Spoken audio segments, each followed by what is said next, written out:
नमस्कार प्रिय विद्यार्थियों, वीके नॉलेज इलेक्ट्रिकल में आप सभी का स्वागत है। वैकेंसी न्यूज अपडेट लेकर एक बार फिर उपस्थित हूँ। बड़ी शानदार भर्ती है, शॉर्ट नोटिफिकेशन है। जब मैं ये वीडियो बना रहा हूँ, हो सकता है कि वीडियो आप तक पहुंचे तब तक पूरा नोटिफिकेशन आ चुका हो, लेकिन आपको पूरे नोटिफिकेशन का वेट नहीं करना है, क्योंकि भर्ती से जुड़ी हुई जो जरूरी जानकारियां हैं वो आपको मैं इस वीडियो में अभी दूंगा। तो इस वीडियो को आपको पूरा देखना है। सबसे मोस्ट इंपॉर्टेंट चीज होती है कि क्वालिफिकेशन क्या रहेगी, इस पर बात करेंगे। सिलेक्शन प्रोसेस क्या होगी, इस पर बात करेंगे। ज्यादातर हमारे अदर स्टेट के अप्लाई कर सकेंगे कि नहीं, ये सवाल हमसे पूछा जाता है, इस पर बात करेंगे। एज, फॉर्म की फीस, तो यही 4-5 बड़ी चीजें होती है। पद का डिटेल तो इसमें आ ही गया, तो हमें तो इतना ही चाहिए। सो पूरा कंप्लीट वीडियो लास्ट तक जरूर देखना। चैनल से पहली बार जुड़े हैं तो सब्सक्राइब कर लीजिए। हम इसी तरह का अपडेट, कंटेंट और न्यूज़ नोटिफिकेशन इस चैनल पर आपको प्रोवाइड करवाते हैं। वीडियो को लाइक करके अपने दोस्तों के साथ शेयर कर दीजिएगा। बड़ी शानदार भर्ती है मेरे दोस्त। डिपार्टमेंट का नाम सुनते हैं तो अच्छा लगता है। मध्य प्रदेश ट्रांसमिशन की वैकेंसी है मेरे दोस्त। प्रसारण निगम की भर्ती मैं विद्युत विभाग में सबसे बढ़िया मानता हूँ। आपको अपने घर के पास नौकरी भी मिल जाती है और काम भी ज्यादा उस लेवल का नहीं होता, उतना जितना कि वितरण में होता है। हालांकि उत्पादन निगम भी ठीक होता है। खैर, नौकरी होनी चाहिए। अभी बच्चों को यही सवाल आएंगे कि जी नौकरी होनी चाहिए कहीं की भी हो, तो उस पर भी बात करेंगे। किसकी वैकेंसी है, कितने पद है, तो ये देखो आज का शॉर्ट नोटिफिकेशन है, न्यूज़पेपर में आया हुआ है। Madhya Pradesh power transmission company limited का ये नोटिफिकेशन है, और मैंने जूम करके आपको दिखाया तो आपने देखा होगा इसे बहुत बढ़िया तरीके से, है ना। 24 जून का ये है तो नोटिफिकेशन। और इसमें जो जरूरी डिटेल और जानकारी है वो क्या है वो देखो। एक तो ऑनलाइन एप्लीकेशन स्टार्ट कब से होंगे वो अभी डिटेल आई नहीं है, लेकिन लास्ट डेट जो है ना वो 4 अगस्त 2025 है। ये इन्होंने पहले ही कंफर्म कर दिया है। जितनी भी जानकारियां हैं वो सब टेलीग्राम पर भी आपको प्रोवाइड करवा दी है। ये शॉर्ट नोटिफिकेशन जैसे ही आया था तो ठीक उसी वक्त आपको टेलीग्राम पर इसका मैसेज डाल दिया था। इस वैकेंसी पर केवीएट पहले ही आ चुकी है, ध्यान रखना। केवीएट का मतलब होता है कि भर्ती प्रक्रिया पर कोर्ट कोई भी डिसीजन सीधे नहीं देगा, भर्ती प्रक्रिया को रोकेगा नहीं। यानी भर्ती अपनी प्रोसेस में चलती रहेगी। तो अच्छी बात ये होती है कि वैकेंसियां लटकती नहीं है, काम टाइम पे हो जाता है। एग्जाम टाइम पे होना, रिजल्ट टाइम पे आना, हमारे लिए ये अच्छी चीज होती है। केवीट आना वैसे पढ़ने वाले बच्चों के हिसाब से सही होता है। ये जो रिट लगाने वाले होते हैं ना कि नहीं हम भर्ती को अटका देंगे, कोर्ट में ले जाएंगे, ये कर देंगे, तो उसमें कोर्ट केस में अटकती नहीं है।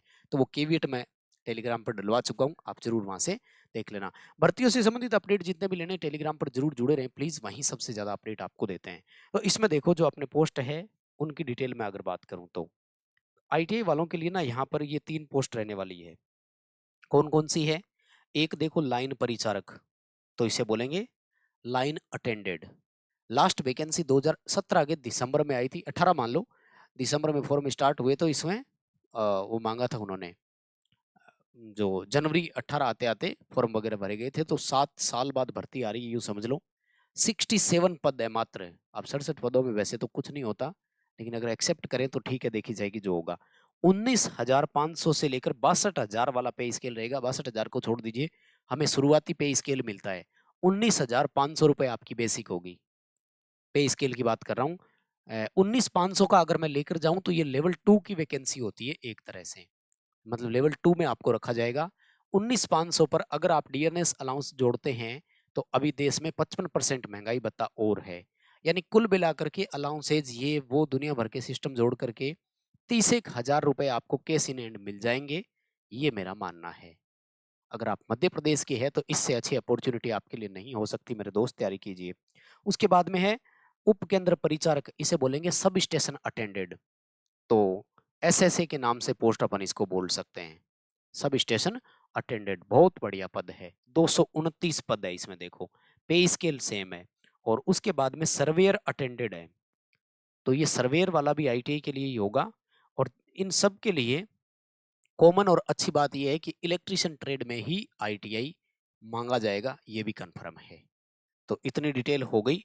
बाकी पूरा नोटिफिकेशन जैसे ही आएगा तो अपडेट आपको दे देंगे। नोटिफिकेशन इन वेबसाइट्स पर आपको देखने को मिल जाएगा। टेलीग्राम पर आप जुड़े रहें, जितने भी अपडेट आते हैं तो टेलीग्राम पर ही सबसे पहले अपडेट देते हैं। अब मैं आपको बताता हूं वैकेंसी की और क्वालिफिकेशंस जो है ना वो क्या रहेगी, लेकिन उससे पहले माय डियर, ये बुक आप हमारे हाथ में देख रहे हैं ना, डिस्क्रिप्शन में लिंक है, ऑर्डर कीजिए। अगले हफ्ते आपके हाथ में भी होगी। आपकी इस वैकेंसी के लिए और इन पदों के लिए इस बुक में सबसे टॉप लेवल के क्वेश्चन है। पहले डेमो देखिएगा, घर बैठे आपके पास ये किताब आ जाएगी, इंडिया पोस्ट से आती है, ऑर्डर करें। टॉप लेवल के क्वेश्चन है, स्पेशल इलेक्ट्रिशियन ट्रेड, टेक्निकल के अलावा कोई क्वेश्चन नहीं है इसमें, पूरी ट्रेड से रिलेटेड क्वेश्चन है और टॉप खास तौर से पावर सिस्टम और वो सारे सवाल। तो एक बार डेमो देखें और फिर ये बुक आप ऑर्डर करें, आपको घर बैठे ये बुक जो है वो मिल जाएगी। ठीक है ना। अब आ जाऊं मैं आपको एक एक करके सारी जानकारी देता हूं। सबसे पहले तो देखो सवाल पूछा जाता है अदर स्टेट वाले का।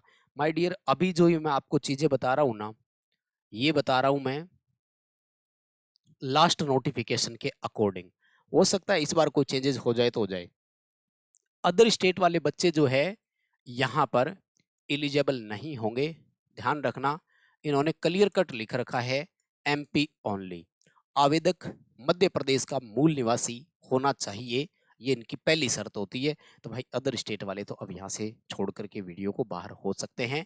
और कई बच्चे डिसलाइक कर जाएंगे। अब देखो मेरे हाथ में तो है नहीं, मैं तो ये कह नहीं रहा हूँ कि होना चाहिए, मैं इस पर कभी डिटेल से खैर बात करूंगा।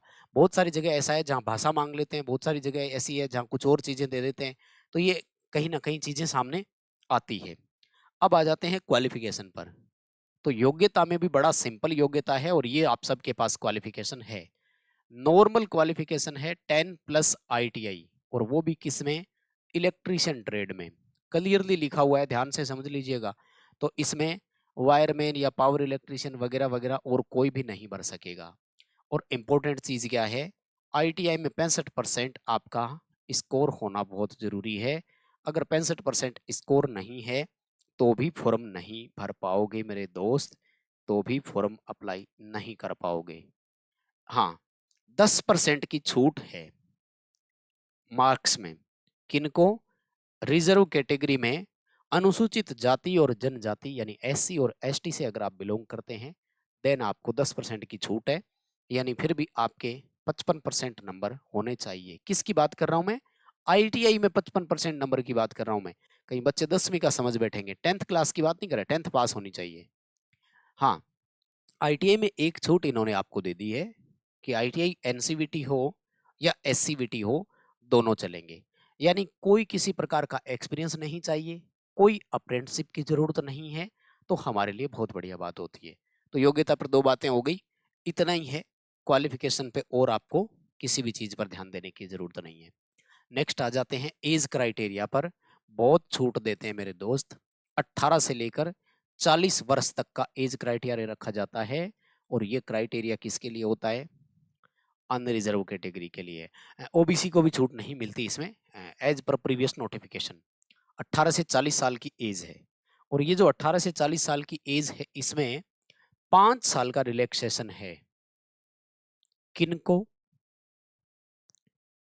रिजर्व कैटेगरी को, पहले से काम कर रहे हैं, भूतपूर्व सैनिक, SC ST खास तौर से, तो आपको यहाँ पर एज का रिलैक्सेशन 5 साल का दिया गया है। ठीक है ना। और मैं क्या बताऊं, उम्मीदवार को मध्य प्रदेश का मूल निवासी होना चाहिए, ये मैं पहले ही बोल चुका हूं। और एज क्राइटेरिया पर बात हो गई, क्वालिफिकेशन पर बात हो गई। अब मैं सिलेक्शन प्रोसेस पर आ जाऊं या फॉर्म की फीस पर आ जाऊं। फॉर्म की फीस तो देखो हो सकता है इस बार अपडेट हो जाए। पिछली बार 1,000 रुपए की फीस थी अनरिजर्व और OBC कैटेगरी से। अब की बार EWS से भी यही फीस ली जाएगी। और जो रिजर्व कैटेगरी में लाइक SC और ST वगैरह है, तो इन कैटेगरीज से जो पैसा लिया गया था वो लिया गया था मेरे दोस्त 800 रुपए। तो ज्यादा फर्क नहीं है दोनों में, फीस सबसे लिए इन्होंने और खूब लिए। इस बार 200-200 रुपए और जोड़कर चल लो भले, 7 साल पहले ये फीस थी तो इस बार इससे लग नहीं रहा कि इतनी फीस होगी क्या। इसको 1200 कर लो, इसको 1000 कर लो, जहां तक मेरा मानना है। और नोटिफिकेशन आएगा तब बात कर लेंगे, ठीक है। अब मैं आता हूं चयन प्रक्रिया में क्या होगा। देखो चयन प्रक्रिया यानी सिलेक्शन प्रोसेस जो है इसमें क्या रहेगा, तो सिलेक्शन प्रक्रिया में एक तो होगा आपका एग्जाम। एग्जाम होगा CBT मोड, 2 घंटे का समय मिलेगा। 2 घंटे बोलें तो 120 मिनट। और 120 मिनट में क्वेश्चन रहेंगे 100। ये जो 100 क्वेश्चन आएंगे ये किस के होंगे, तो क्लियर कट है इसमें 75 क्वेश्चन तो कंफर्म है आपके टेक्निकल के होंगे जैसा कि प्रीवियस में था। और 25 क्वेश्चन नॉन टेक का है। नॉन टेक्निकल पिछली बार अलग अलग आया था, इसके मैंने ना प्रीवियस पेपर आपको दिए हुए हैं एप्लीकेशन पर। एक लाइफ टाइम मेंबरशिप नाम से मैंने आपको दिया हुआ है, ठीक है ना। तो आप वो लाइफ टाइम मेंबरशिप ज्वाइन कीजिए और एमपी के बहुत सारे प्रीवियस पेपर्स उसमें है। उसमें टेस्टिंग अटेंडेड के भी है और लाइन अटेंडेड के भी पेपर है, ठीक है ना। लाइन अटेंडेड और टेस्टिंग अटेंडेड, और अभी जो आपके ये 12 पेपर हुए थे लाइन अटेंडेड के वितरण वाले, वो भी सारे पेपर उसमें अवेलेबल है। क्योंकि इसमें वैलिडिटी लाइफ टाइम रहती है और रजिस्ट्रेशन करना है केवल एक बार। तो ये वाले जो है ना डिटेल आपको यहाँ से और मिल जाएगी। प्रीवियस पेपर एक बार आप जो है वो डाउनलोड जरूर कर लेना। चयन प्रक्रिया में यहाँ पर शारीरिक दक्षता परीक्षा भी होती है, ध्यान रखना। फिजिकल एफिशिएंसी टेस्ट इसे बोला जाता है। और पिछली बार जो भर्ती थी ना उसमें 15 किलोग्राम का वजन लेकर आपको 10 मिनट में 1 किलोमीटर चलना था। 1 किलोमीटर की दूरी तय करनी थी। ये प्रीवियस वैकेंसी का डेटा था। अगर फिजिकल नहीं कर पाए तो भी फेल कर दिए जाओगे।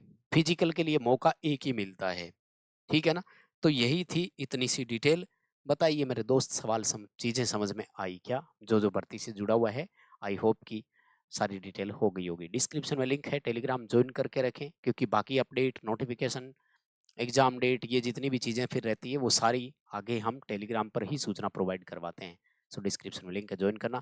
प्लीज़ वीडियो को लाइक करके जाना, बहुत मेहनत लगती है, मेहनत के बदले छोटा सा अप्रिशिएशन मांगते हैं। खासतौर से मध्य प्रदेश वाले बच्चों से निवेदन है, आप लाइक करके अपने दोस्तों तक इस वीडियो को पहुंचा दीजिएगा प्लीज़। बहुत धन्यवाद, शुक्रिया।